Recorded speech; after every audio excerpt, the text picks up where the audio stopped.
This conference will now be recorded. Oh, does that mean we have to start? No, it's just so I don't forget.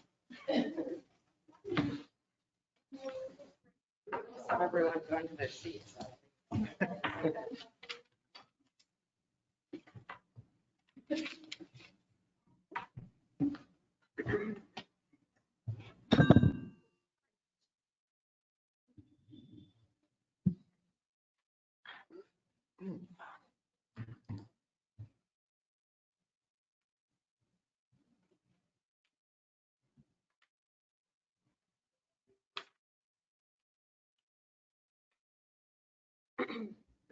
What are you doing over there? You're totally messing with me. I'm tethered today. so Oh, that we okay. don't lose internet connection. I was waiting for you.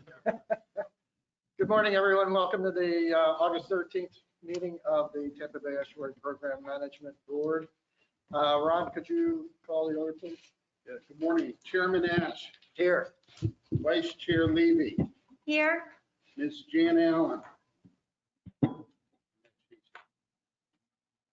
Mr. Awad, Dr. Aaron Brown, Here. Mr. Rob Brown, Here. Ms. Burks, Here. Ms. Berman, Here. Good morning. Ms. Brunel Leon, I'm here. Good morning. Mr. Cooley, Here, good morning. Ms. Day, Here. Dr. Flewelling, Here. Ms. Thomas for Mr. Prayman, Here. Mr. Glicksberg, Here, good morning. Mr. Eisminger, Here. Mr. Furness, Ms. Kessler, Here. Ms. Abelia Brown for Bob McConnell, Here. Mr. Provenzano, Ms. Kroll for Mr. Sullivan, Good morning. Ms. Bendixson. I'm here. Chairman, we have a quorum. Excellent. Thank you, Ron. Next item on the agenda is approval or any changes to the agenda. Are there changes, Ed? No change. No changes, so we don't have to approve that. Item 2 is approval of the minutes from the May 14th, 2020. May 14th, 2021 Management Board meeting. Is there a motion to approve those minutes? So moved. All right, I have a motion and a second. All in favor? Can I or- remind everyone to announce who's saying the motion? Rob Brown made the Rob Brown. motion. It sounded like either Aaron or Dave seconded. Aaron Brown And seconded. Are there any objections? No objections, but I do have a comment there. This is Viviana Bendixson. It does say policy board meeting minutes from the May 21st policy board. So if that could just get corrected. My agenda doesn't say that. But thank you for the clarification. So yes, this is for the management board meeting minutes. Tom, Yes, point of order. Don, is it okay for somebody to make a motion that's not physically present? We do have a quorum, so yes. Okay. all right, so no objections? Motion carries. Any citizens in the room or online wishing to make comments? Going once? Going twice? Sold. Okay, no citizen comments. Action items. Item number 4 on the agenda, acceptance of the quarterly financial report. Ron? All right, first, 2 reports. This one is for our regular quarterly report, period ending June 30th, which is the end of our 3rd quarter. If you look, we have the approved mid-year budget in the first column, the current period at the end of June in the second column, and then the variances in the 3rd and 4th column. On the revenue side, if you look over at the bottom right, see we're at 72%, which is about where we need to be at this time of the fiscal year. Up on the revenue side, the only thing I wanted to point out is kind of unusual, that contributions and donations at at mid-year, we had 10,000, it jumped up to 37. We got $25,000 donation from the Crossway Fishing Tournament. Then that's the big variance there. The rest of it in the revenue side is about where we should be. We did get some in-kind as of yesterday from the city of Clearwater, so we'll be meeting that match requirement shortly. On the expense side, there isn't anything really that jumps out that's unusual. Everything, personnel is at 73%. Everything else is where it should be or a little bit under budget for this time of the year. The only thing is auditing is at 100%, and that's because we've completed the audit and spent the money out. At the end of this report, the agency balance currently stands at $389,000, which is fund balance money that will roll over in the next fiscal year to be used. And I'll be happy to answer any questions. Any questions for Ron on the budget? Hearing none. This is an action item, so I would entertain a motion to recommend to the policy board accept the quarterly financial reports. Rob? So moved, Rob Brown. Sorry. Is there a second? Second, David Glicksberg. We have a motion and a second. Any objection? Motion carries. Item 5 on the agenda, I'm coming back to you, Rob. Okay. Item 5 on the agenda is the adoption of the initial FY 2022 program-wide budget. All right, this is our proposed budget for next fiscal year, which begins October 1. The way this report is laid out, we have the proposed budget in the first column, our current approved mid-year budget in the second column, so you have something to compare it to, and then variances in the last 2 columns in dollars and percentages.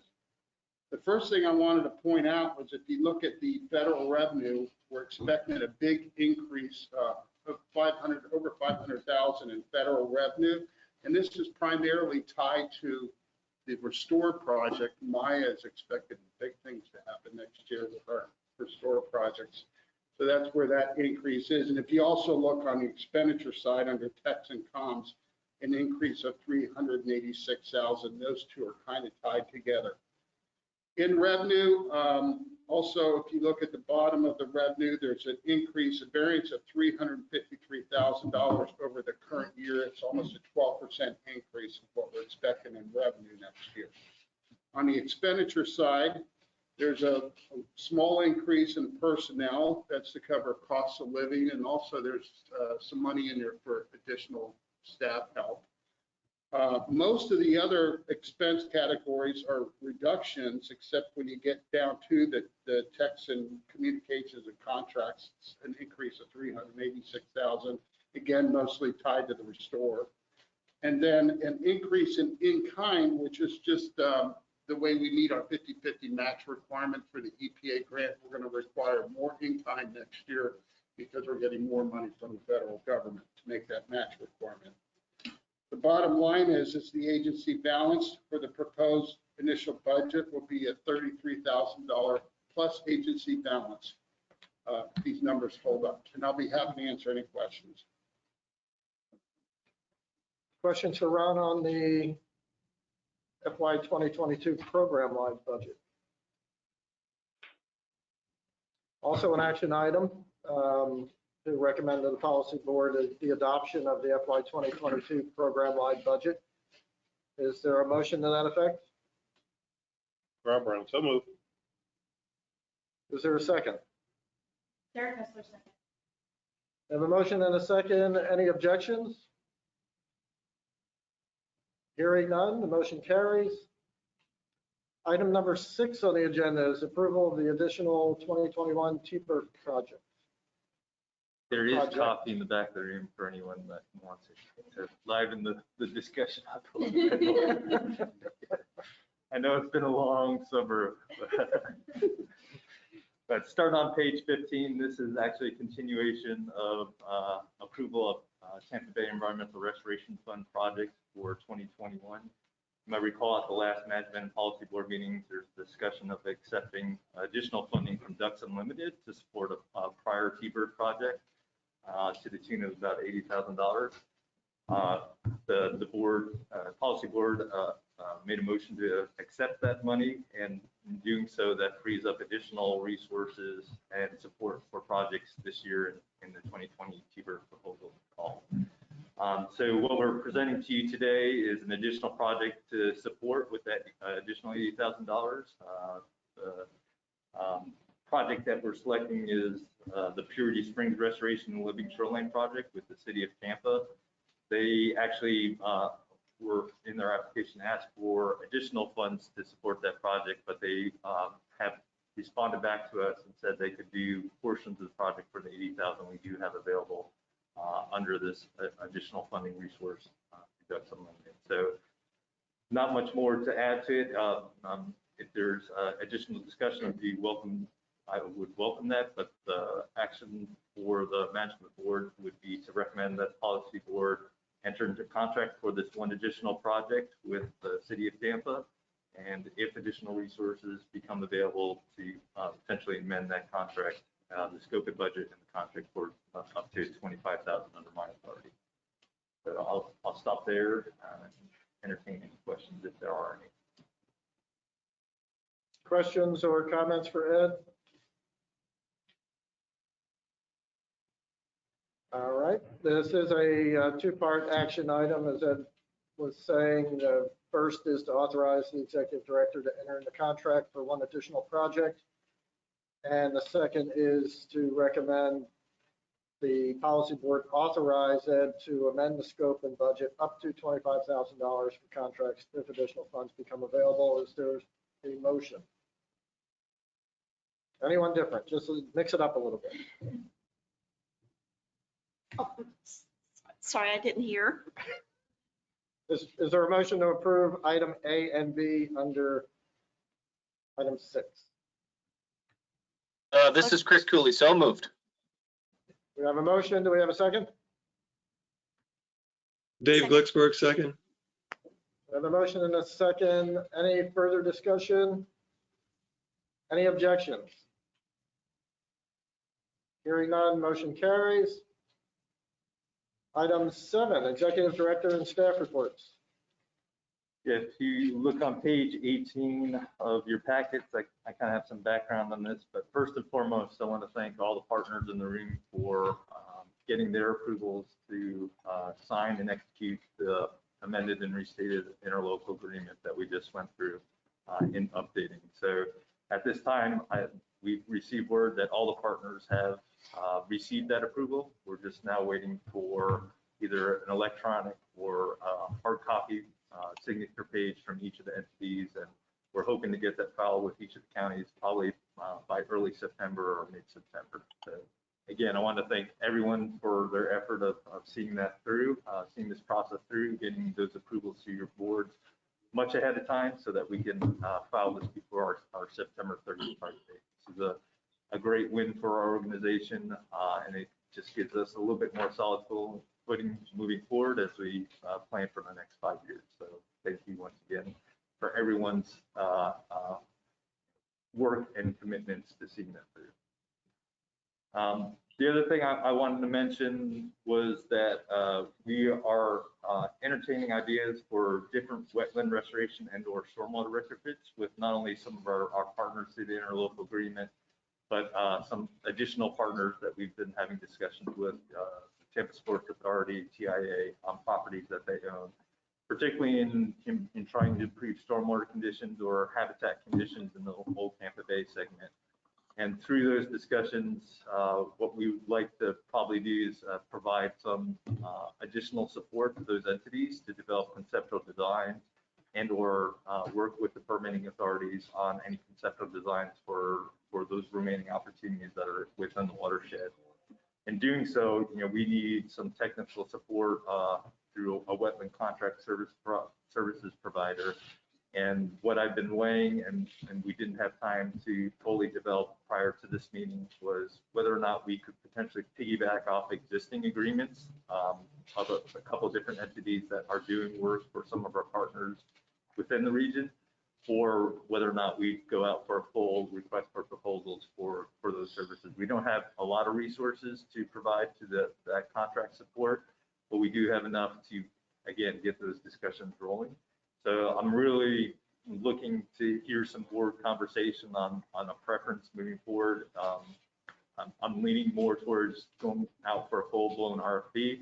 My fear is if we go through that effort, we might only get one response because it's a limited amount of money. And at that point, that's what I'm weighing, whether or not it makes sense for us just to piggyback off existing. So I'd love to hear discussions from the board on that standpoint. And Don is also here to discuss any merits of going through a piggyback agreement for these types of services. So Ed, just for clarification, when you say piggyback off an existing contract, you're talking about that contractor hiring a subcontractor for the wetland services? It'd be using that contract that has already an established agreement for similar services that we need to perform conceptual design work, pre-application permitting. And there's a host of things that we need to meet in order to establish a piggyback agreement. And Don, if you want to. If I could maybe add something to this. Piggybacking is a common form of contracting that many counties and local governments use. Basically, it allows you, if another entity, other local government entity has gone through a competitive process, selected a vendor, then you can contact that local entity, that county or city, and see if they have any objections to using the same contractor under the same terms and conditions that they are operating on. So you would enter into a contract with that vendor, but the terms and conditions would have to be identical to the ones that were competitively procured for the host agency. You couldn't pay any more. You couldn't have additional work done for you beyond what they're doing for the host agency. But you would enter into a contract of your own with that vendor. And then you would piggyback until the host entity's contract expires. If it expires, your contract expires. So the limitation is one of scope, compensation, and term. But it's commonly used and it has some benefits in terms of time to go through the procurement process. It expedites it. And I have reached out to several of your organizations asking for examples of contracts that might meet these requirements. I've heard back from the city of Tampa, but I'm waiting on responses from some of the other partners as well. So that will help us make that decision absent from whatever guidance you provide today. Yeah, I would, I think I'm out of battery here. It's kind of blinking, so I'll just talk really loud. We have two. One, I know you know about, I guess we're getting you information on those contracts. Those are for the vendors that we use for our mitigation sites. But I do want to also make you aware that on the 10th of August, our Board of County Commissioners just approved 8 contracts with environmental and environmental engineering services, for which there's several on here that do provide those types of services. So we just have to look at the scope. They are very open and broad scopes because these are multi-year contracts that we use for a variety of functions. So I would suggest that you take a look at those as well. The other benefit to using the piggyback process is at least costs are going up. So if a local government already has hourly rates and costs locked in, then it'd be a better deal for the estuary program. I'm just, from what we're seeing, the costs are going through the roof. So just my thoughts. We've also contacted Sarasota Bay Estuary Program. They have similar sort of services, although the contract might be expiring beyond when we might need these services. So when we get a full assessment of existing agreements in the region and the costs associated with them, I think at that point we can make a decision on whether it makes sense to piggyback off an agreement or go out for a full RFP. And I'm hoping to do that fairly quickly because there are partners, interested partners, and opportunities for these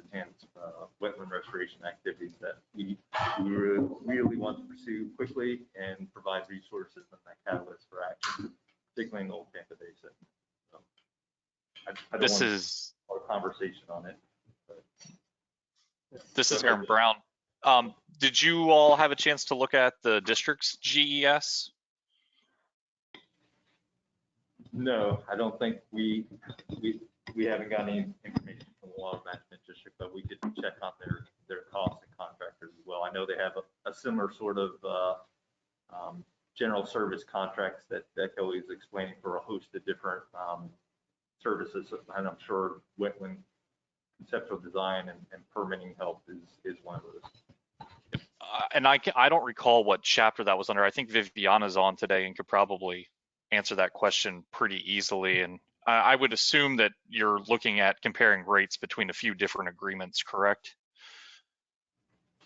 That's our intent if we get that cost information from our partners and the agreements that they've established, Yeah, this is Viviana. I can add to the discussion a bit as well. It would have to be not just under the GES, but an actual active contract with the same exact services being provided that could be piggybacked off of. So we would have to look to see if we already have an active agreement that you could then piggyback off of that.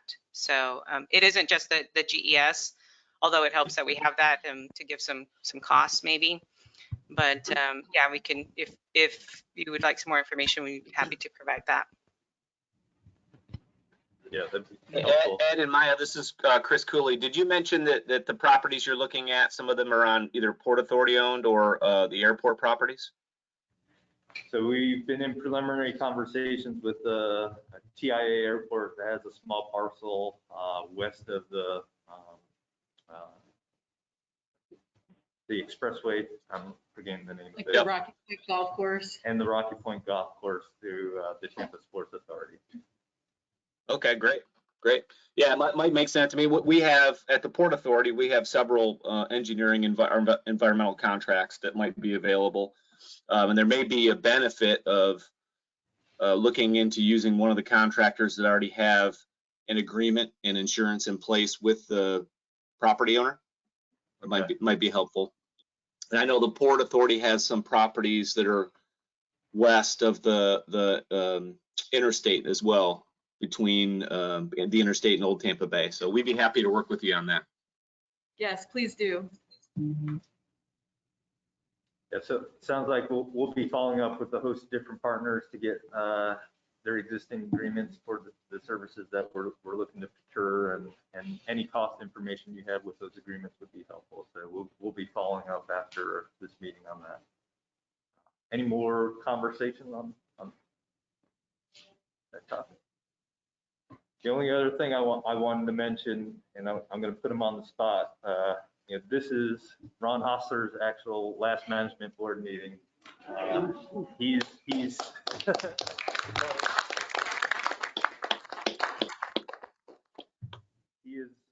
been employed with the program since 2001, right? March 2001. Ironically, that was around the time Tiny Point started being issued.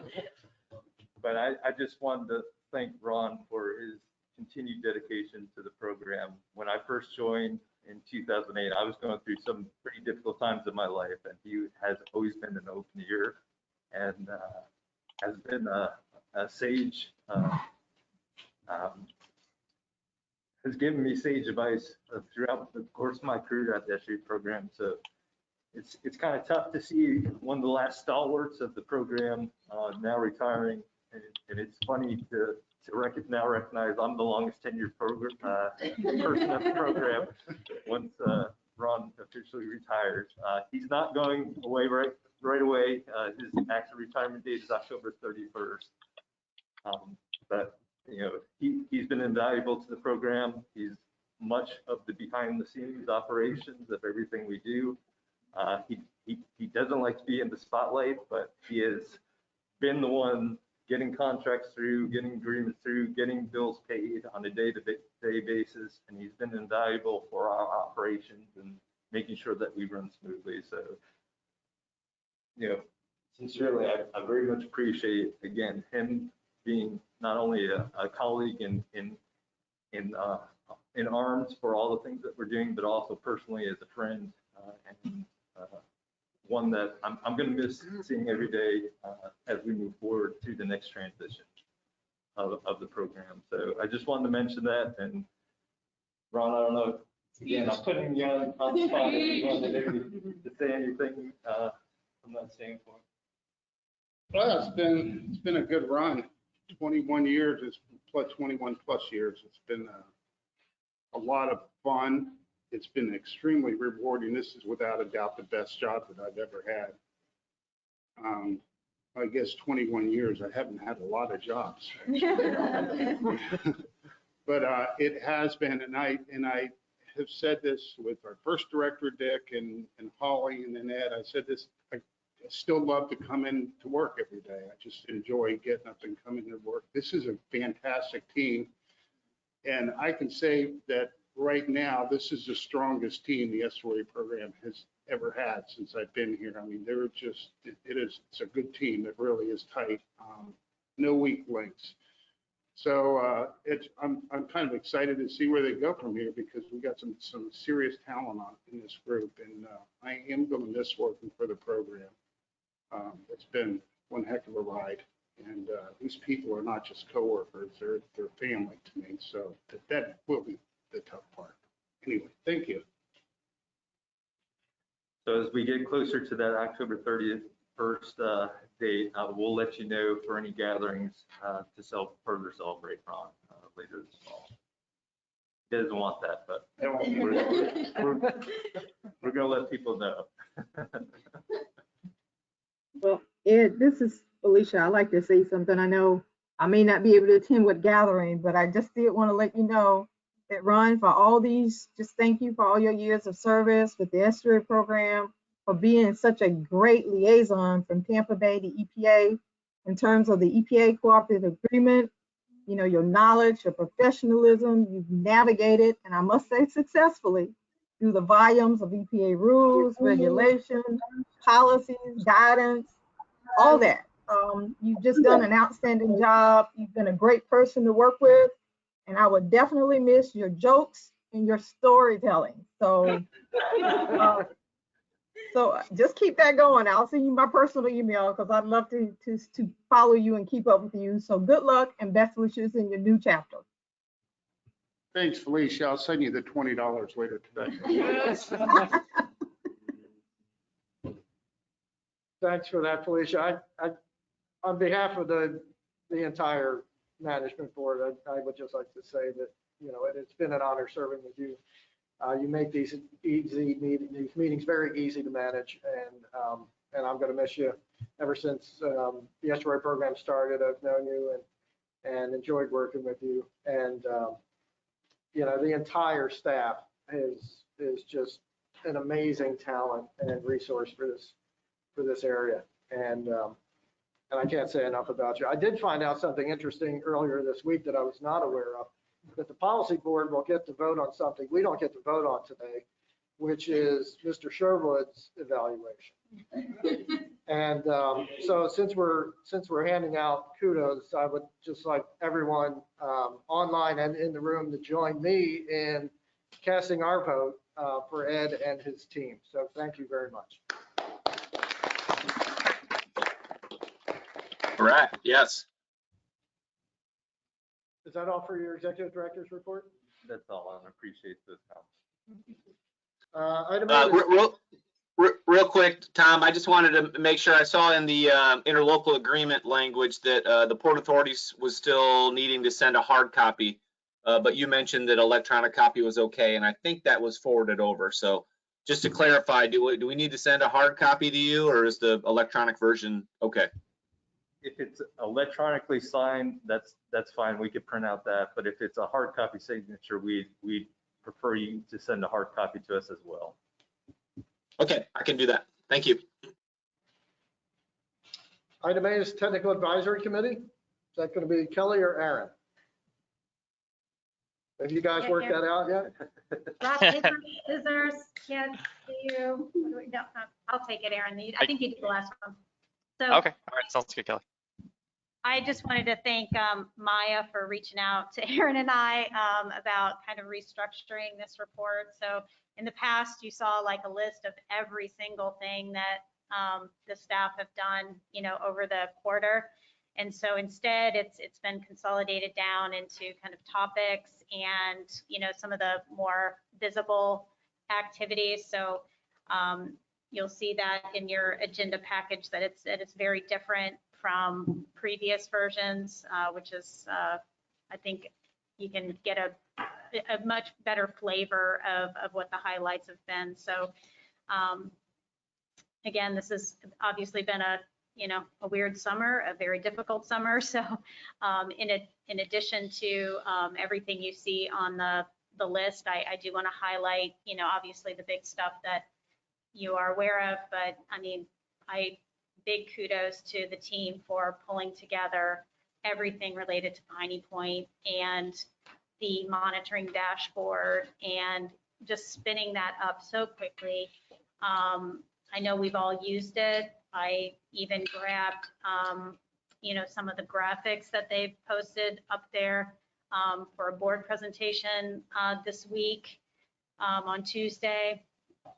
And, I know it's been a really heavy lift on all the teams that have collaborated, but it was just great to have the estuary program be that central point of contact for all the counties that were contributing to the monitoring with regard to that event and continuing to monitor the bay. So I just wanted to really give a big kudos for that effort.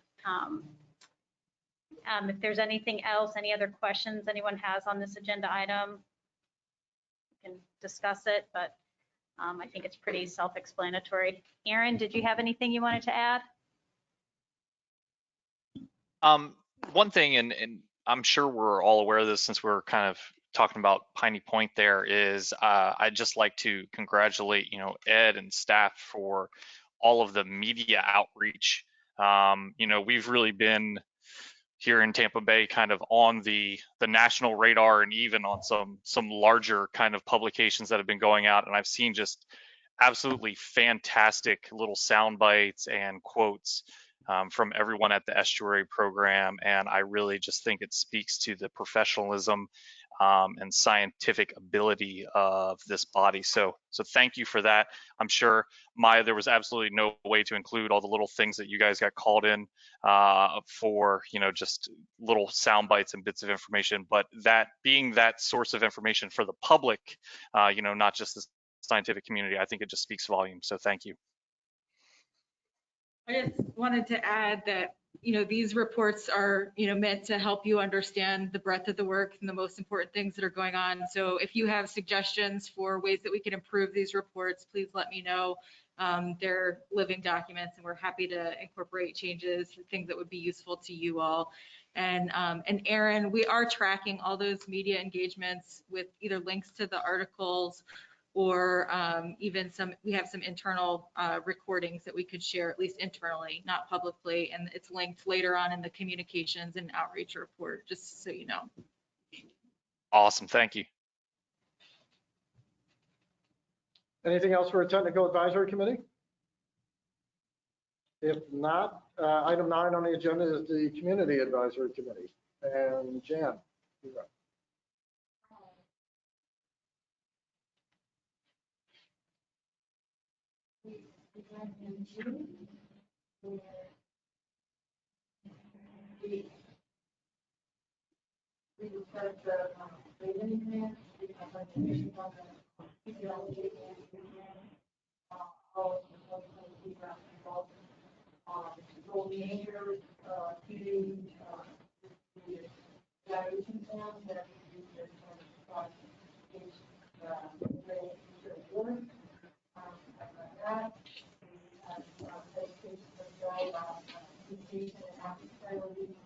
Jan, can you speak closer to the mic?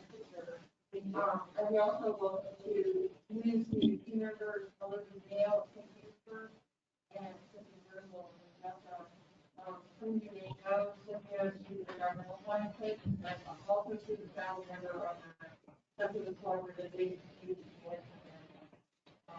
also wetlands out of our research. And we helpful. We had 268 team members volunteer doing some hours during the quarter. I didn't make it to the team the other day, but I did make it to one work, so great turnout. And I have to really give the school for the good days during the pandemic. It is difficult, but I know when I attended on this year, always felt really safe and the PPE required and everything. People, I never felt like anybody was on any risk here. So she did a great job of organizing that. It's amazing how to live it on considering. And really before the pandemic hit, so that we can be more active with outreach and seeing what I want to help program. I think people are more aware of the issues that we can go along in after high school incidents, people paying attention to the day, disrupting it, and also look for the spaces.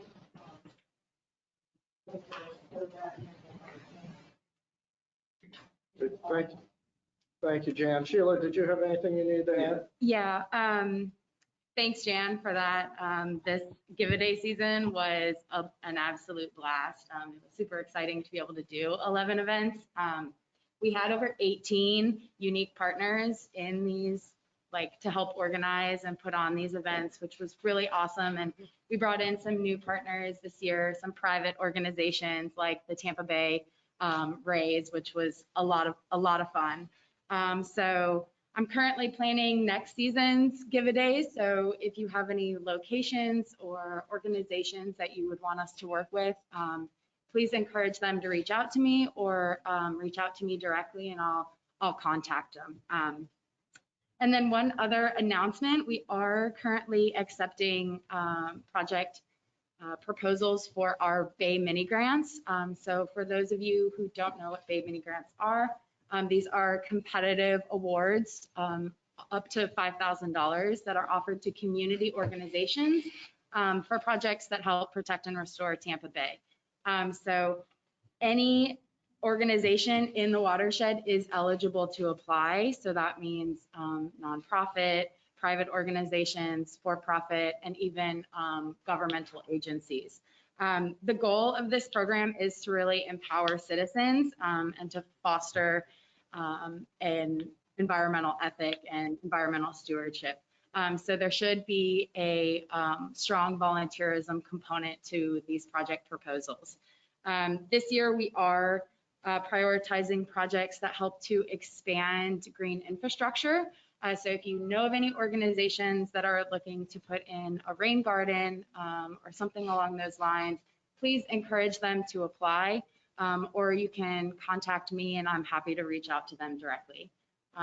All of the application materials are in the handout section. It's also on our website, so pretty easy to access. And with that, I'll take any questions. I did omit one other staff report. Dr. Garrett Rawlson gave an update on basis at the plan. So, Gary? Thanks, Ed and Tom. We are about 2 months out from the basis event, October 18 to 22nd. First of all, like everything we do here, that it's a huge team and partnership effort. Thanks to everybody in the office and all the steering committee and the folks that have been working on this. It's we're fingers are crossed right now. And one of the first things to think about is all of the public information is available on the website. And that includes registration, sponsorships availabilities, location, travel information. We're finalizing the program right now. It should be published in early September. We have a set of 3 different workshops on Monday, including the Association of NEP's directors meeting and an education component for environmental justice and an open science workshop that'll be led by Marcus. The environmental science justice is be coordinated by Joe. We have 12 different sessions planned throughout the week, a total of 73 presentations. There's going to be a poster session on Tuesday night. We have about 20 posters right now. Poster applications are still open. I'm going to close that around the 20th of the month. We have two outstanding plenaries, Dr. Sylvia Earle and Dr. Robert Bullard, for Tuesday and Wednesday. And then we also have some field trips for the Association of NEPs that are occurring on Wednesday afternoon. That's a traditional part of the tech transfer meeting. And if there are spots available after the NEPs sign up, we'll be opening that up to the local people. We've received an amazing sponsorship outpouring for the conference. 24 different entities around the Bay and beyond have provided funding. We're going to reach a little bit over $50,000 for sponsorships for the event. And with the combination of sponsors and registrations and work plan funding, we're in very good financial shape for the event. Thanks to everybody who's put on that. Again, there's work plan dollars in that, so thank you for that assistance as well. We actually have registrations already. It opened up about last month. We have 50 registrations as of yesterday. 30 of those have been paid, 20 were through the complimentary registrations that came out of sponsorships. We also have scholarship opportunities. I've reached out to the local universities and colleges to let them know any student who's presenting a paper or a poster will basically automatically get a scholarship. I think we can afford to about 20 to 25 of those. And at the end of the month, again, we're in a very uncomfortable time given COVID and the resurgence we've seen. So at the end of the month, we will be sending out a questionnaire to potential attendees or the registered folks, the presenters, to get a temperature check on what their comfort levels of holding the meeting in October. And depending on that, we'll make the decision to either go forward or possibly postpone till the spring. And a distant third option would be to hold a virtual meeting, because none of us want one more large virtual conference. And that's what I've got. Thank you. Thank you, Gary. Yeah, I think a lot of us are in that position. We had that conversation earlier this week about the staff, at the staff level, we all want to be there. We just don't know if we're going to be allowed or authorized to be there. So I think once that uncertainty becomes clearer, you'll see your registrations jump quite a bit. I just want to circle back to the CAC, make sure there were no other comments or questions for Jan or for Sheila. And hearing none, then we'll move on to item 10, which is the project highlight of private lateral marketing campaign. Sarah. Just as a brief intro, this was a topic of discussion at the May Policy Board meeting on our strategies moving forward on implementing this new marketing campaign. So Maya has been doing the big lift on seeing this work through, and Sarah Isaacs is marketing for change is going to be presenting the outcomes of that contract. I don't know, Maya, if you want to add anything else to what I just mentioned as an intro to Sarah's presentation. No, Sarah's on there, but I don't see her taking over the control. So. Maya, do you want me to share the? Yes, please. Okay. Can you see that? Not yet. Yes, now we're seeing We see it now. Okay, great. I'll move through really quickly. Maya, did you want to say anything before I dive in? No, I trust you. Okay, so this is just a brief overview of where we've been and where we're going with the Pipe Up campaign, which is what it's now labeled or named, and which is launching any day now. So I just wanted to talk very briefly. Many of you have already heard this song and dance from me, but we are a behavior change marketing agency and have worked with Tampa Bay SRO program in the past. What a key difference is moving away from this idea of an information deficit, which is just if we tell people what we know they should what we think they should know, that they'll be willing to do what we want them to do. So instead, we know that knowledge is one part of a very big picture of what drives behavior, which includes things like social norms, environmental factors, which can mean how easy or hard something is to do, self-standards, what kind of person I am, how hard it is to do, the cost, financial or emotional, and emotions, how it makes me feel. So our agency works to make behaviors that are good for, socially good for people and society, fun, easy, and popular. So there's a bunch of behavioral science behind those determinants. We call them behavioral determinants that help drive behaviors in campaigns. So you all know this campaign. This is one we did.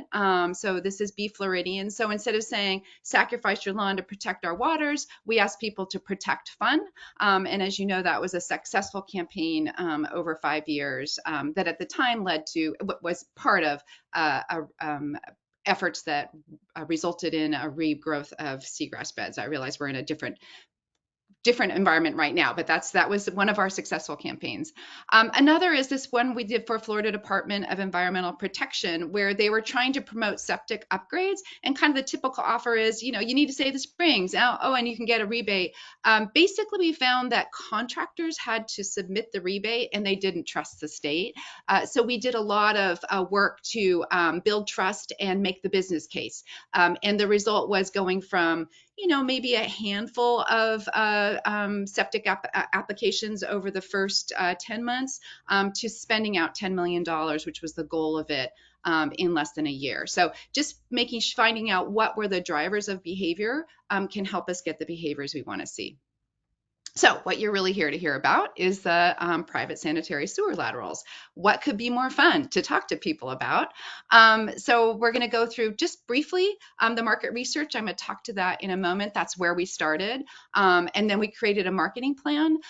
We're right there. We're just getting ready to launch a website, web pages within the Tampa Bay Estuary Program website, and then place some media. And then we will do an evaluation.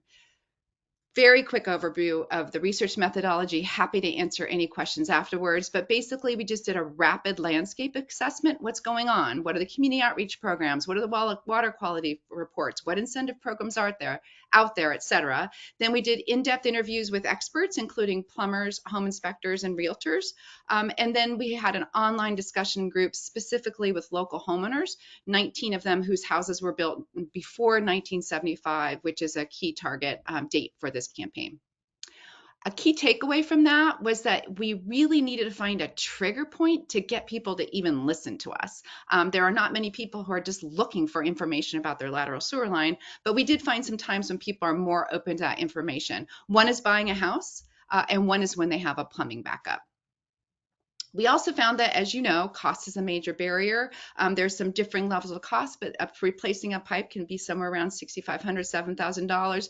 But in focus groups, including with people who had done some repairs, this online focus group we did, $1,000 was basically, that's what they thought was reasonable to spend.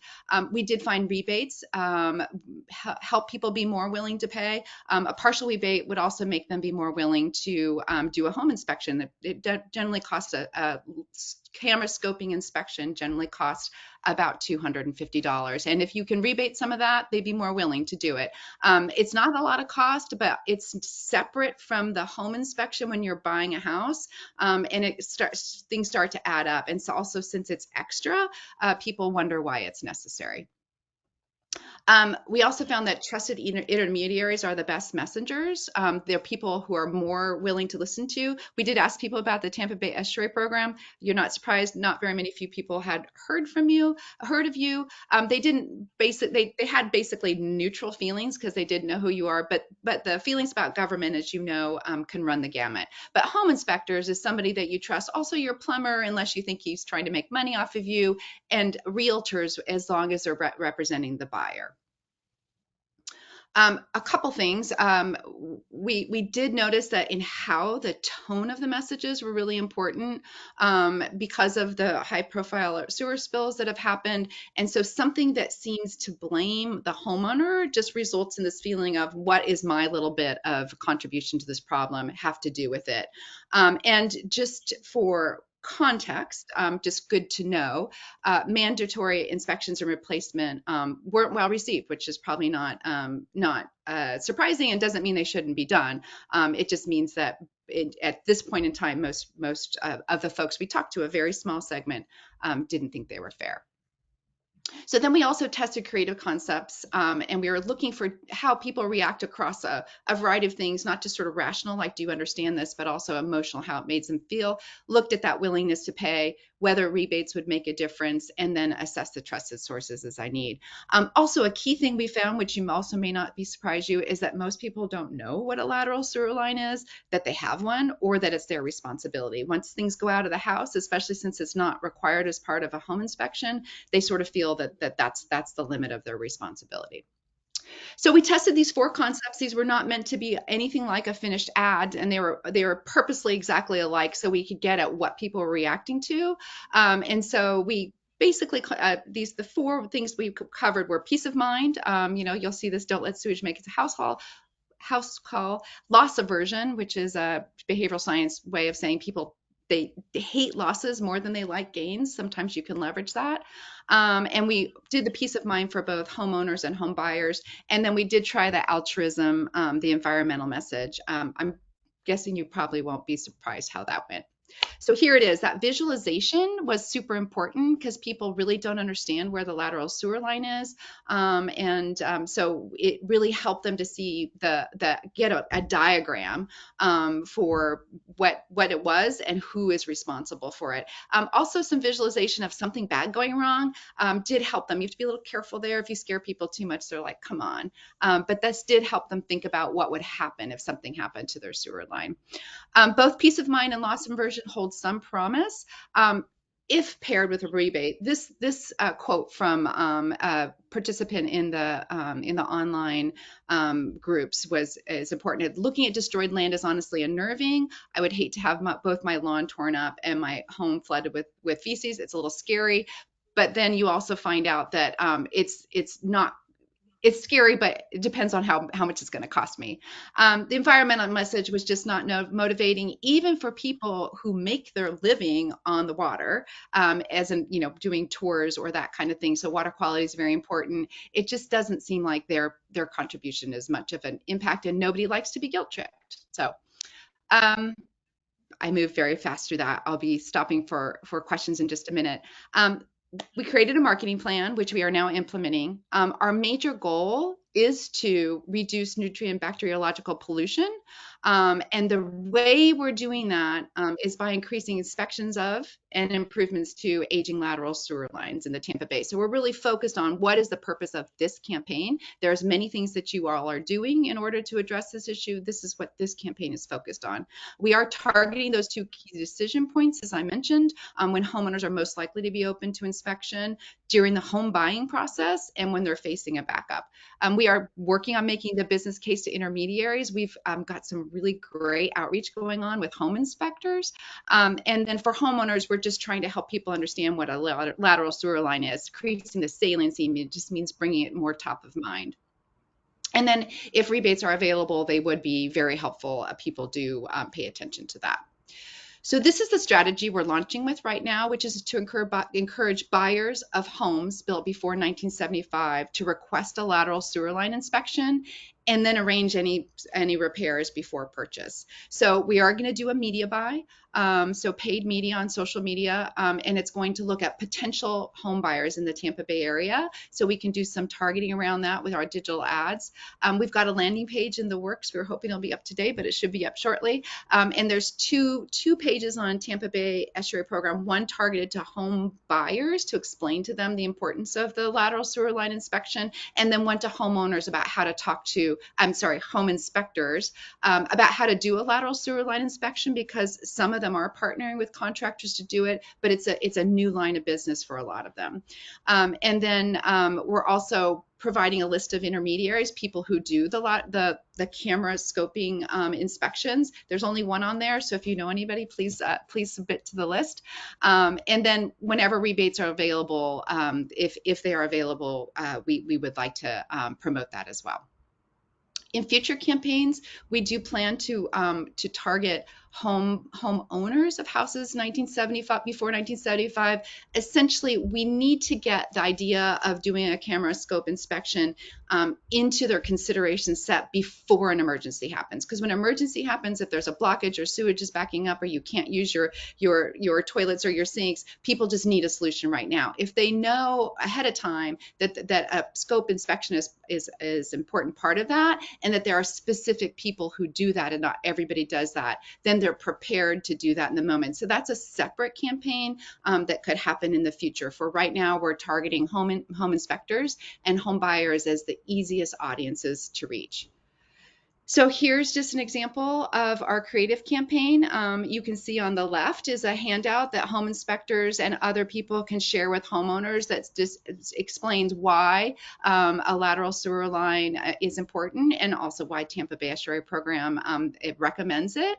And then we have this, the middle is a screenshot from the website that will be built soon, and I'm hoping this will play. I'm just going to give it a try. When buying a home, there's so much to consider, even things you can easily miss, like the lateral sewer line. The lateral sewer line is a pipe under your yard that carries wastewater from your home to the public sewer system. And it's the homeowner's responsibility to maintain it. That means a damaged lateral sewer line could mess up your home, your yard, and your wallet. Here's why. Houses built before 1975 are more likely to have sewer lines made of outdated materials that are prone to leaks, cracks, or damage from tree roots, which could lead to sewage backups into your yard and your home. Don't let your dream home turn into a nightmare of costly repairs. Before purchasing an older home, pipe up. Ask your home inspector to conduct a camera scope inspection of your lateral sewer line. Keep poop in its place. Learn more at tbep.org/pipeup.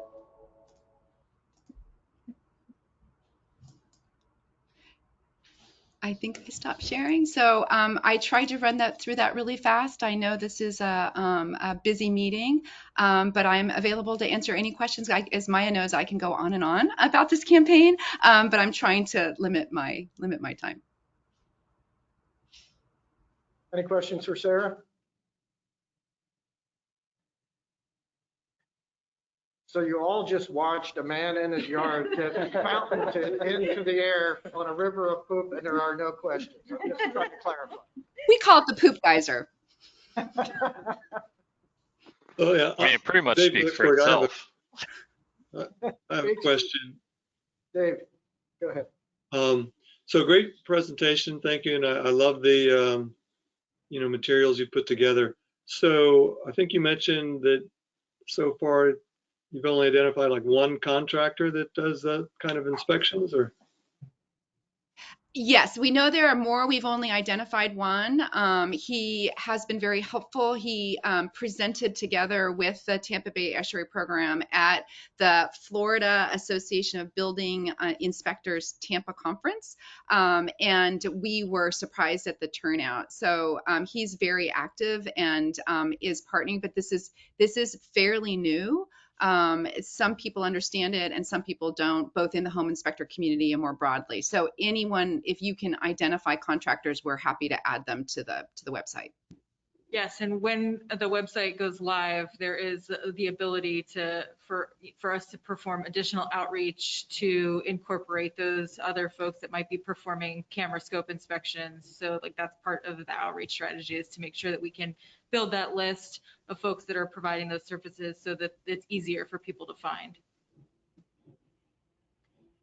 Thank you. This is Viviana.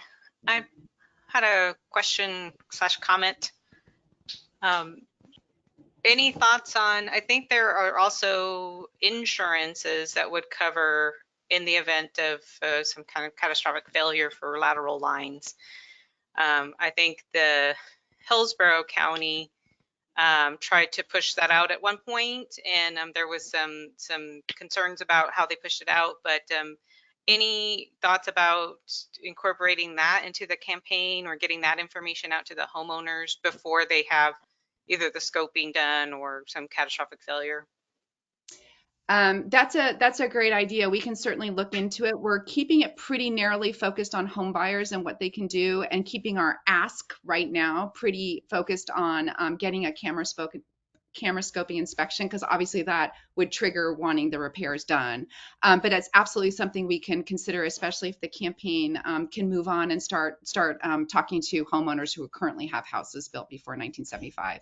Yes, and Viviana, we did discuss this at the stakeholders working group. We've had several meetings of some of the experts that work for the public utilities throughout the region, and there was not strong consensus on the success of those insurance programs. But like Sarah mentioned, when we kind of refine our next phase of who to target towards, and we look at existing home buyers, we can explore that concept further. Okay, thank you. Sarah, I had a question. I've brought this up before, and perhaps initially it's not the best time to do it, but I kind of equate this with the solar cooperatives, where a lot of neighborhoods, if my house was built in 1975 or before, the odds are my neighbors were too. So perhaps step 2 or 3 in this is to work with inspectors or even neighborhood associations and let people know that maybe we can all group a neighborhood inspection together. We all get a discount. I mean, sometimes there's safety in numbers too. You feel like, well, hey, all the neighbors are getting this done. Maybe I should do it too, rather than being the only person in the neighborhood. Have you given any thought to that? Yeah, I think, oh, go ahead, Maya. I was just going to say, Tom, I think that's an excellent suggestion. And some of what we're doing is we're picking strategies based on the policy landscape that exists today. But there are things that some of the counties are considering, like Pinellas County in particular. They're considering a find and fix program, which would allow a group of residents like that to band together and to use a contractor that is in place and vetted by the county at a locked in rate. So it really kind of looks fairly similar to what that solar co-op model is. And so if we begin to see those kinds of things taking off, I think that we could certainly consider that further. But that norming aspect that you're talking about, I do agree is important. Any other questions or comments for Sarah or for Maya? I have a question. Yes. This is Amelia Brown with Tampa Bay Water. Thank you. It was a great presentation. I'm just curious, do you have a map or can you describe the geographic extent of your target audience? And was the audience research conducted in that same geographic area? Yes and yes. I can't do it off the top of my head, but we did screen the audience research and the expert for our target areas in the watershed. And our media buy is also based on zip code. And I'm happy to provide that information in detail if you'd like. The map would be great. Thank you. Okay. Yeah, and I'll just add that this project is sort of got two main focal areas, although it applies throughout the watershed because it's supported through a 319H grant from FDEP. It applies in the Hillsborough River watershed where there is an active BMAP. And then because of the additional funding support that's providing the match from Pinellas County, it's targeting those hotspot areas that see high levels of inflow and infiltration for the various utilities throughout Pinellas County in our watershed. All right. Is there anything else? All right. Hearing none. Thank you very much, Sarah. It was very informative. Thank you. Bye-bye. Thank you, Sarah. Thank you. Next up, item 11. Piney Point and 2021 red tide update.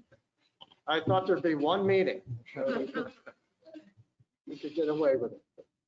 Yeah, first and foremost, just thank everyone in the room for their response to then.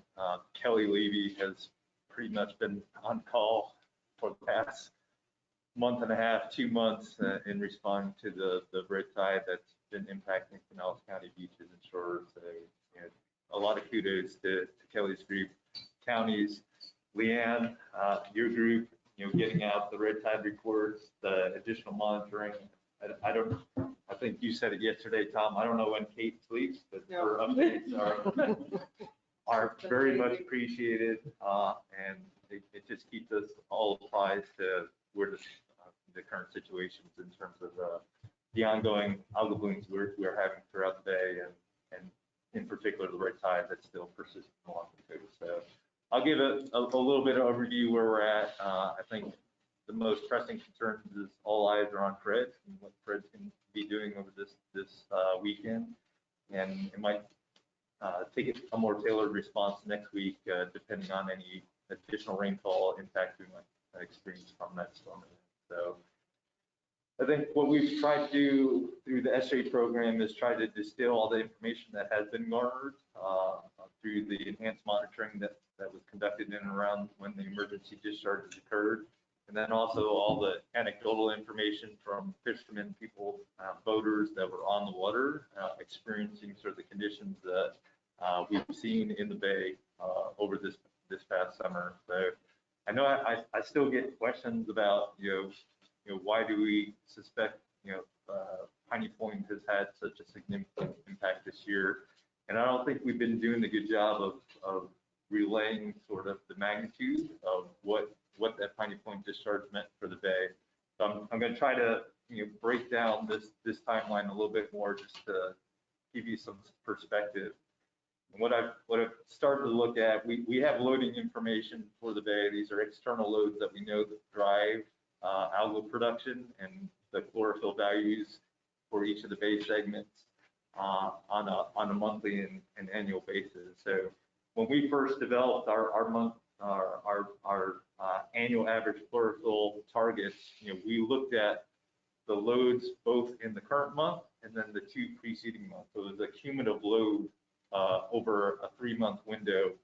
That generally gave the best explanation for chlorophyll conditions in each of the major bay segments. And it's with that premise that we could confidently say that the magnitude of the Piney Point discharge was significant, because if you start looking at the loading conditions, and this is using estimates that we've developed through the SRA program and with the Nitrogen Management Consortium, if you look at the data over the past decade from 2010 to 2019, we have a pretty good annual estimates of what the loading conditions are. But if you just look at a monthly average of those annual estimates, in total over the entire watershed, we estimate over that decade period, there's only about 285 tons of nitrogen going into the bay in any one month. And we know that's probably an overestimate, particularly in the spring dry season when we don't get much rainfall and stormwater input. But just in general, that's sort of the baseline. And the magnitude of what was input into the bay at the end of March and early April is basically almost doubling some of the sources, if not quadrupling some of the sources that we experience just normally from atmospheric deposition, even our domestic point sources and industrial point sources. And so that's why we say that this loading event is driving a lot of the conditions and algal blooms that we're experiencing over the course of the summer. It basically doubled the amount of nutrients available in the system over the past couple of months. So I know, again, we're trying to do a better job of kind of articulating the magnitude, but I hope that puts it in better perspective just based on long-term estimates that we have on external loads that we normally experience over the course of the entire watershed area into Tampa Bay proper. So, we've been trying to put these month-end summaries out, and the initial response from that large load of nutrients in the bay was a diatom bloom that occurred right off of Port Manatee. And we documented that in the April update based on the monitoring response of all the partners in the room. That diatom bloom subsided towards the tail end of April, but it's important to note, the levels of chlorophyll represented even in that non-harmful algal bloom, the diatoms exceeded our standards for maintaining a healthy water quality to support seagrass growth. So we started the bay off on a bad foot to begin with in dry season when we normally have good chlorophyll conditions. And we've been just seeing that continuous high chlorophyll condition throughout the course of the summer. A lot of the anecdotal reports that we received from fishermen and boaters were related to the macroalgae blooms after that initial diatom bloom occurred off Port Manatee. So, early in May and later on in May, we've seen these other sort of algal bloom, high primary production in response to the available nutrients in the system.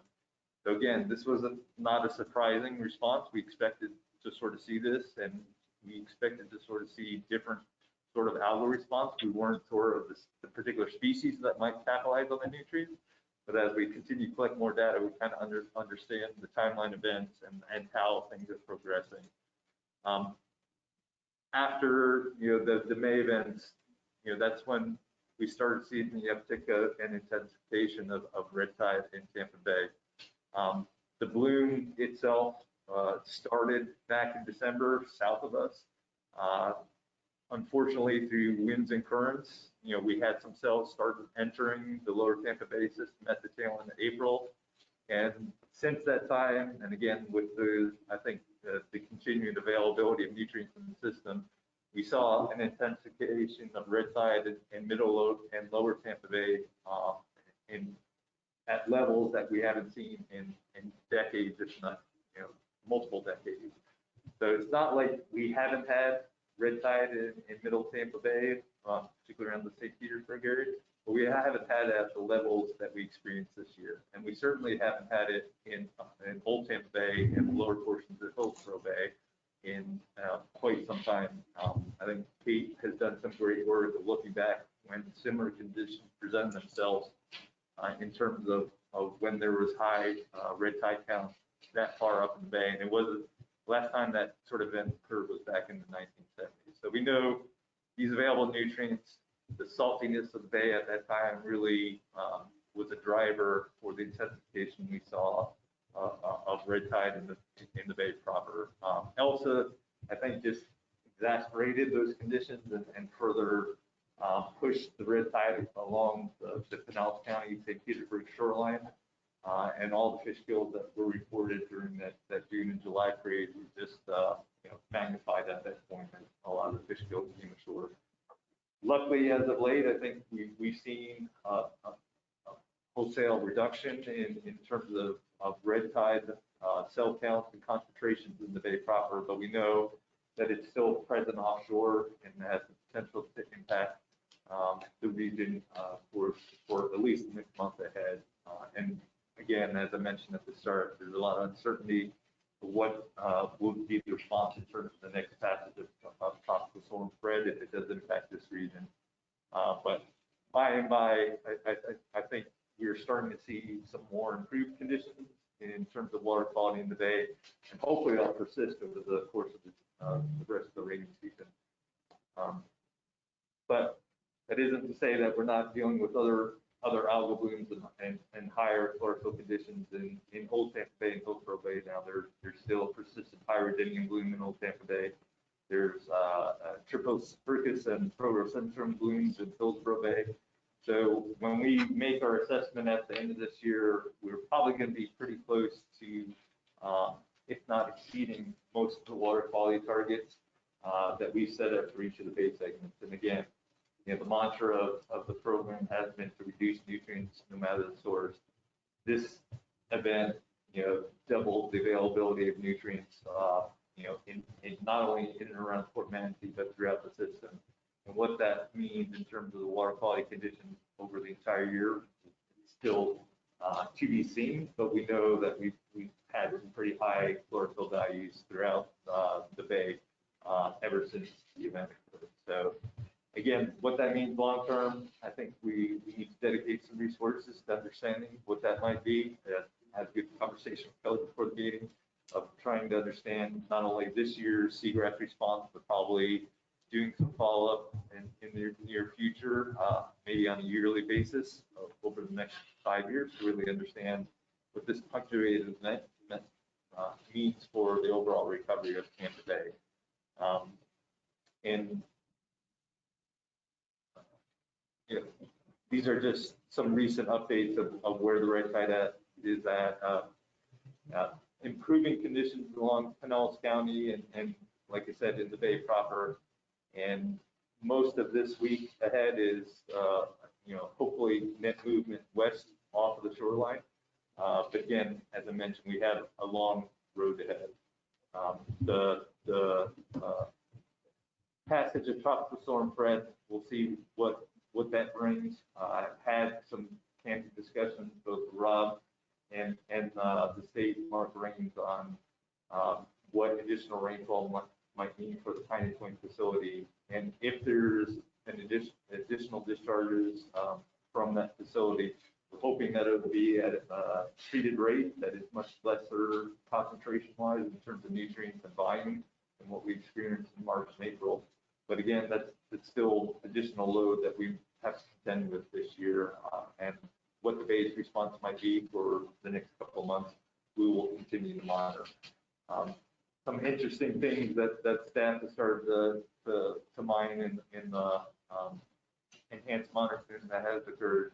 I talked about the algal production still pretty present in the upper part of the bay, but it looks like we're starting to get some export, particularly of the pyridinium that we know occurs every summer in Old Tampa Bay, now further down into middle and lower Tampa Bay, and that's sort of an anomalous condition. So we're experiencing a lot of anomalous events in 2021, things that we haven't seen in decades, if not multiple decades, in our region. So we want to, again, be very cautious as we manage the system moving forward, recognizing this punctuated event may have longer and lasting impacts to the system.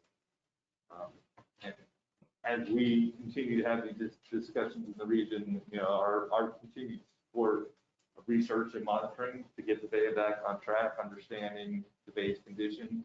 There's efforts we're doing through the Tampa Bay Environmental Restoration Fund, but there's just longer view of enhanced monitoring and understanding of the Bay's response that we need to rely on a lot of the monitoring that has been done in Tampa Bay, but also look for ways that we can enhance our management in the future.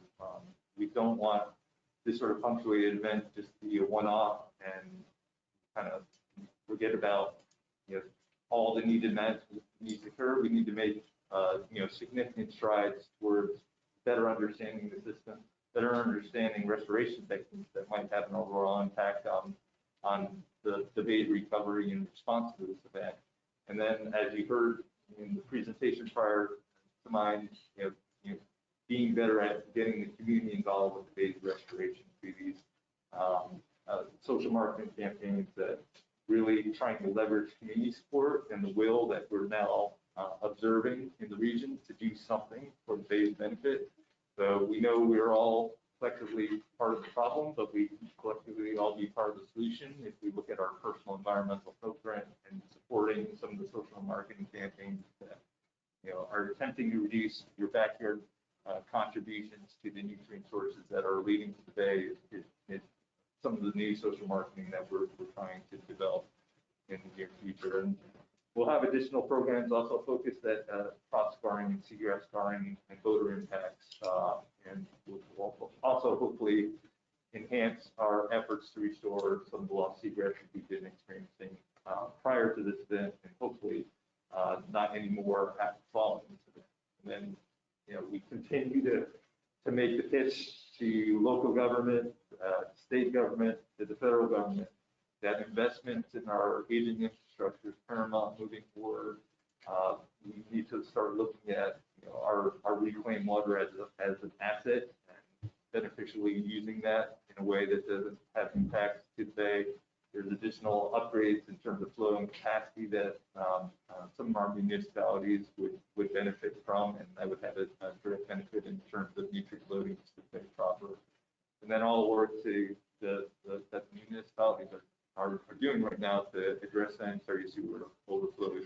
It's going to come with a cost, and the burden can't only be on local governments to bear the burden of that cost. So we need to continue to work together like we have done in the past on these really big lifts and investments that have been made in the region, and just double down and get back to work. And lastly, the one big thing that we're going to continue to push for and push the envelope for is continued restoration and conservation initiatives to seize on the remaining opportunities that we have in our suburban and urban estuarine landscape. We know there's dwindling opportunities for habitat restoration, and we need to seize those opportunities now before they go away, before they do become some other land use. So we're going to continue to push the envelope on that. We have some fairly aggressive targets over the next decade to restore the host of critical coastal habitats in the Tampa Bay watershed. We need to probably make some real progress towards those goals those are the longer view things that we need to do as a region. I know many of you in the room know this, and it's just a matter of, using this event at this point to reinvigorate efforts, looking for novel ways to bring resources into the region to support a lot of these initiatives. The last thing I want to mention on that front is with the passage of the Senate's bipartisan infrastructure bill, there's actually some additional funding earmarked from the National SRE program. We're hoping that will last through any final negotiations that occur with the final infrastructure bill, but there will be some hopefully additional resources in the coming fiscal years through our program to support a lot of these initiatives that I just outlined, if it makes it through some of these negotiations. But as partners in the SRE program, as local as you can be to our local delegation, both at the state level and the federal level, for continued support, especially in response to this event, of the need for resources to address all these continuing issues in the region. I think that recognition that you can't ignore Tampa Bay anymore. Yes, we've been doing good for quite some time, but we need additional resources for some of the perturbations we've been experiencing. And again, the burden can't be only on the local governments to bear the brunt of that. We need to work together at the local, state, and government level to really accomplish these projects that are no longer the low-hanging fruit. It's going to take a lot of cooperation and resources moving forward to get it accomplished. So I'll stop right there. I don't know if anyone had any questions on that. I welcome any of the partners that want to add to sort of the current conditions that we're experiencing. But overall, an improvement in Tampa Bay over the past couple of weeks. We just hope that persists. I can't say that that's going to be the case along our coastal beaches because there's pretty significant patchy red tide further offshore. But as we see the storms passage, we'll see what the response is going to be along. Any questions or comments for Ed? I did 2 comments. I liken this to a forest fire where, you have drought conditions, you have fuel on the ground, you have all the right ingredients there. And then you have somebody who drives by and throws a cigarette, and that is what starts the chain reaction of everything. And in my mind, I know a lot of your minds, the Piney Point discharge was that cigarette. Yes, they didn't cause the red tide. And yes, they didn't maybe do some other things. However, all the ingredients were there, and it just needed a catalyst. And again, in my mind, that event was the catalyst to start this whole chain of events. And another thing I think we could probably do a better job on with our messaging is there's a natural lag time to some of these things that occur. We saw an immediate response by the microalgae in the immediate area of Piney Point. However, the fish kills came a little later, the red tide came a little later. Even the seagrass losses that we're experiencing now, like I know Dave Tomasco and others we've talked about, probably the 2018 red tide had a lot to do with that, or contributed significantly to those. So I think, unfortunately, in the public's mind, sometimes these things happen, and we're here a year and a half, 2 years later, still trying to clean up the mess, and the public has moved on. Oh, well, it can't be them. That happened 2 years ago. Or, so I think we need to be careful with our messaging and let people know that sometimes these things, there's no statute of limitations. In other words, it's just like we have to wait and see what will unfold, and we don't know yet how long that might take. So as I said, we're managing seagrass losses now that probably started at least 2 years ago, and Swift Mud Fluid's last analysis. But we may be dealing with the same level of events 2 years from now, or 3 years from now, that we can then attribute to this red tide. So I just hope that the public doesn't kind of lock in on, well, that happened a month ago, so we've moved on, or that happened a month ago, so it can't have contributed. I think these things, there's still a lot we don't know, and I think there are a lot of events still to unfold. I have a couple questions. One, I was wondering, you know, I know that we have a charter and police have involved in the, on the side. So usually we have that knowledge and original lead referral. And so that comes to be a lesser problem. And then the second question, you mentioned the infrastructure bill. When and whether how much money will down to them for something that might be beneficial to that. And the first point, and I'll look to Rob to help fill in any information that I might provide incorrectly. My understanding is, yes, the innovative technologies are on site. There's now one company that's still treating some of the wastewater. And some samples this week from the outfall of that treatment process into the remaining stack indicated much reduced concentrations of ammonia. I think it was around the 40 milligrams per liter in comparison to 200 milligrams of what was discharged during the emergency event.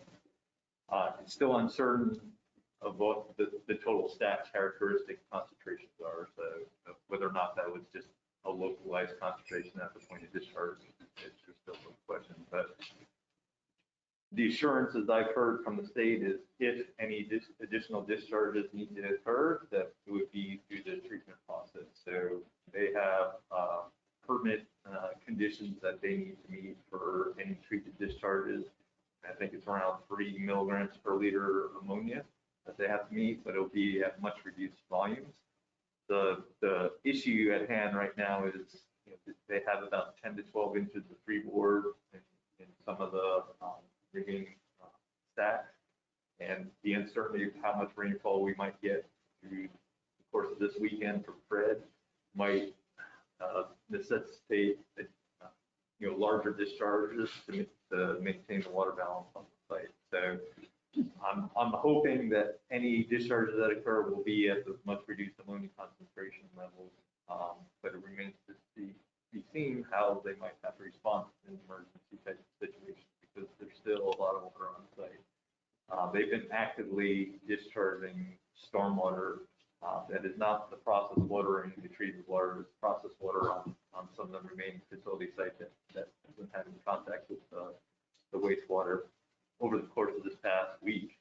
And the concentrations are again much reduced and characteristic of what you'd expect from stormwater from that site. So again, it's an evolving response. All the treatment that has occurred has stayed on site, so they haven't really eliminated any wastewater as of yet from the site. They've been improving concentration through recirculating it. But hopefully any additional discharges will be at much reduced concentrations. Rob, I don't know if you want to add anything else to what I just mentioned. No, other than the water that was discharged previously went through a decant line and poured into open water. The permitted outfalls that they have for water number 3, which is receiving stormwater now, is through a ditch on Buckeye Road that goes in front of Fish Harbor. So that stormwater, even though it's stormwater, there's still some nutrients associated with that, and it is being discharged into Fish Harbor. I was out there yesterday, do it right now, but there's right now about 13 million gallons in the Basin 2 that they're trying to discharge before he's ran discharge in total 2, which goes to 2023 north of the property.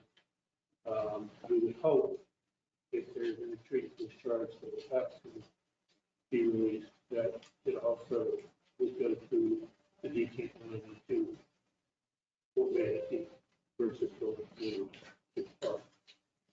That's generally seen. And that's again, the big question as we move through the weekend, we get an emergency type situation where the discharge will be focused. That's heard assurances from the state that it would go through the decant line before Manatee in a similar fashion, but at a treated and untreated volume.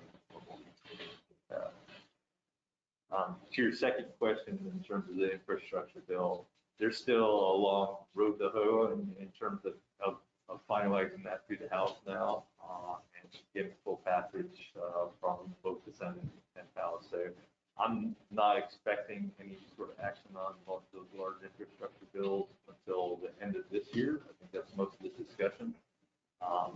And when that money starts materializing at the local level, it's probably not going to be until tail end of next year. So it's still a long process to go in terms of the negotiations and final passage of the bill. If anyone had any other comments or conversations. I just want to say that we've seen for 20 plus years, and until the last year or two, I haven't seen the kind of communication that I've seen.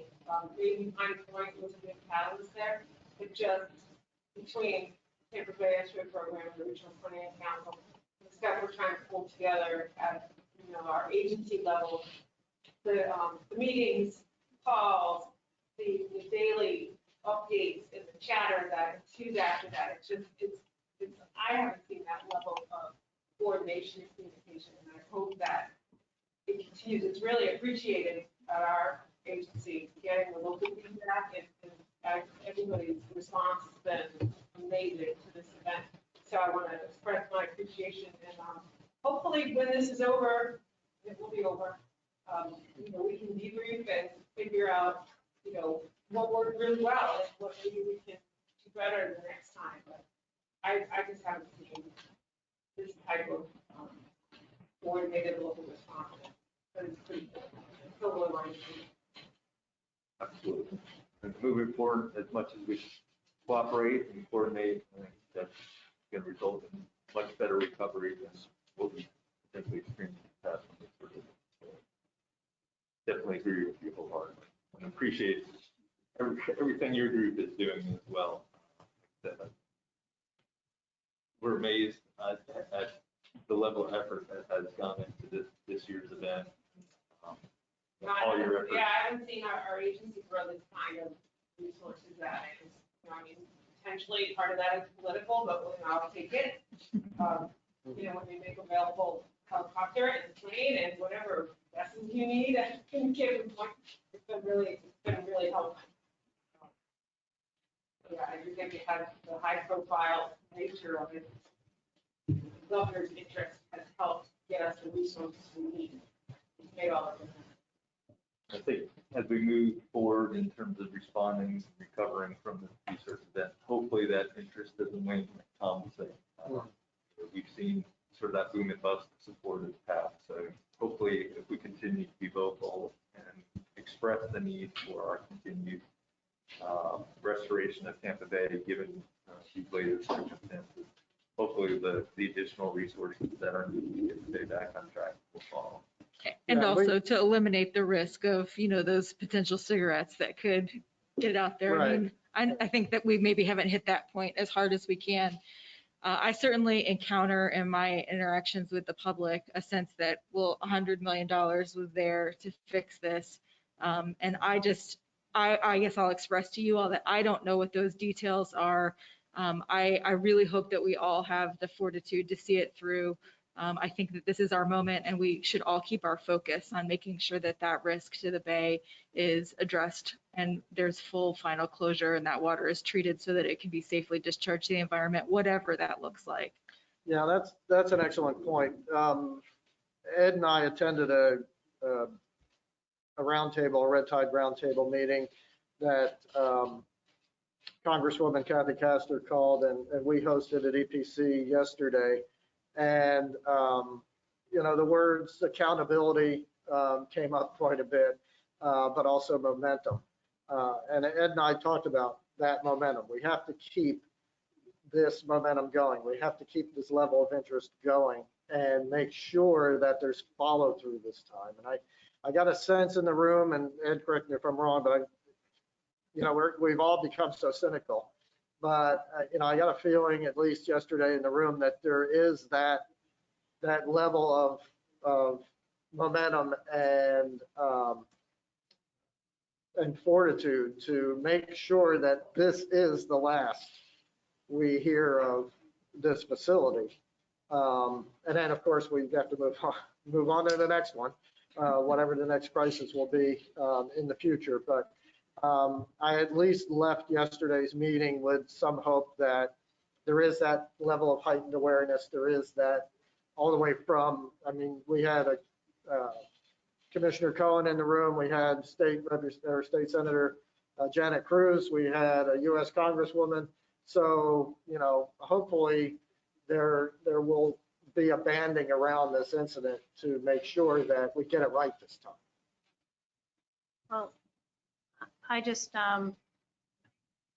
we're not done. I know that we've been lucky enough that the bloom kind of wanes and comes back, and we see those boom and bust things going on. But, I look at what's going on south of us, and this is just like a repeat for me of 2018, where you've got it exploding to the south, and we're going to have a storm that is going to have winds directly out of the south, pushing it right up to us again.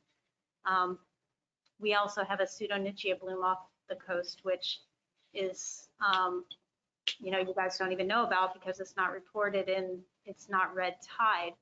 But, so we had trichodesmium bloom, we have red tide, now we've got red tide and pseudonychia.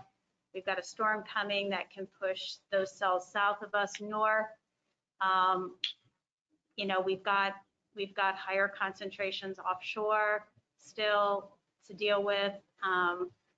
And this is like the height of red tide season right now.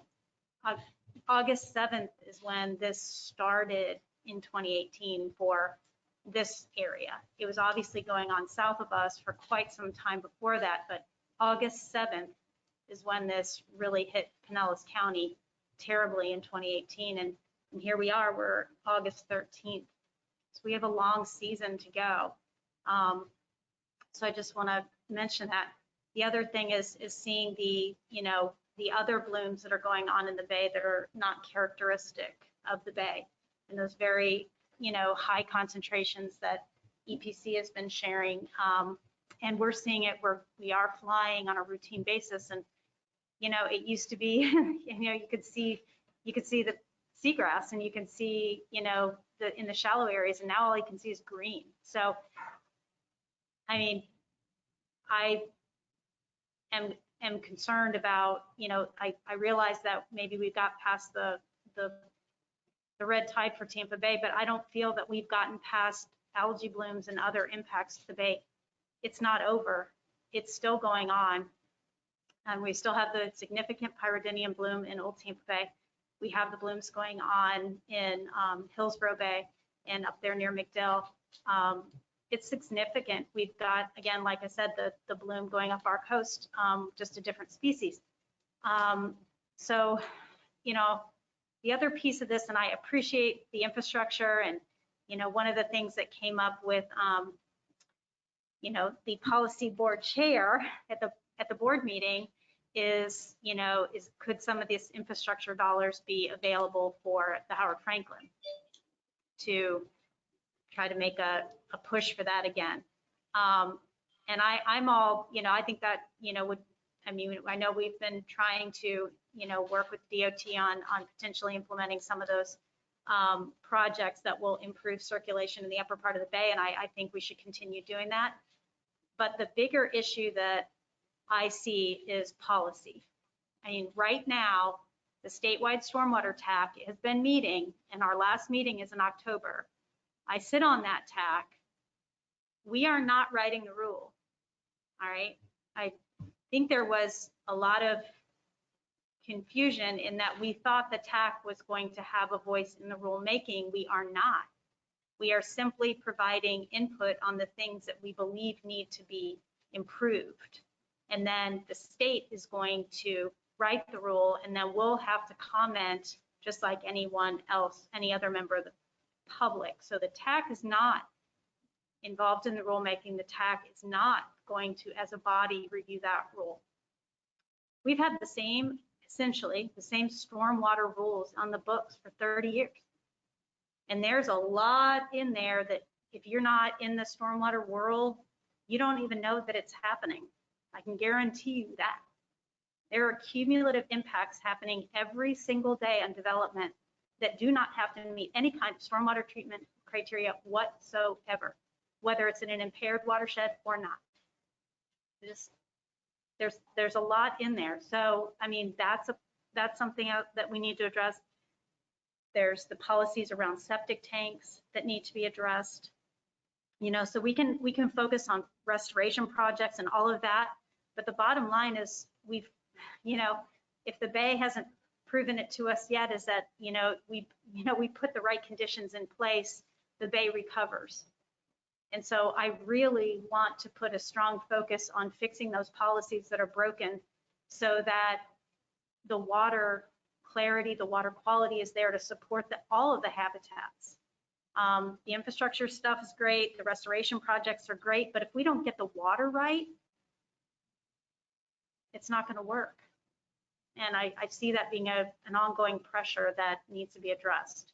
We have some policies I agree with the statement that was made by the state that we need to look at the rules we have and make sure we're actually enforcing and using the rules we have. But then we also need to look at the rules that aren't working and make improvements to them. And that's where I think we need more courage from our policymakers to make those changes, because otherwise, we're going to keep sitting at these meetings and round tables and never, ever fixing the problem. So, I'm tired of round tables. I want action. Any other questions or comments on the red tide updates? My computer timed out, so I have absolutely no idea where we are on the agenda. Pretty sure we were getting close to, there we are. The item 12 is just additional packet information, quarterly progress report to the boards. Ron? Yeah, there's not much to report on here. This is just our quarterly progress report that goes to the board as well as the EPA as part of an EPA requirement. This smart sheet dashboard is really sort of a 30,000-foot snapshot of the 200 plus projects we have going on. $13 million we're spending. And this online, you can go in there and click on the hyperlinks if you want to drill down any of these projects individually. But this is just for board's information. That is it. Also want to mention, I believe that our 2022 calendar dates are going out. So keep your eye out for next year's management policy board meetings. You should be getting them shortly. Great, thank you for that. Our next meeting is November 12th. Ron, you have the floor, so do you want to send us out? And with any parting words? Mic drop. Again, thank you for your service. It's been an honor working with you. Thank you. All right, we are adjourned. Thank you.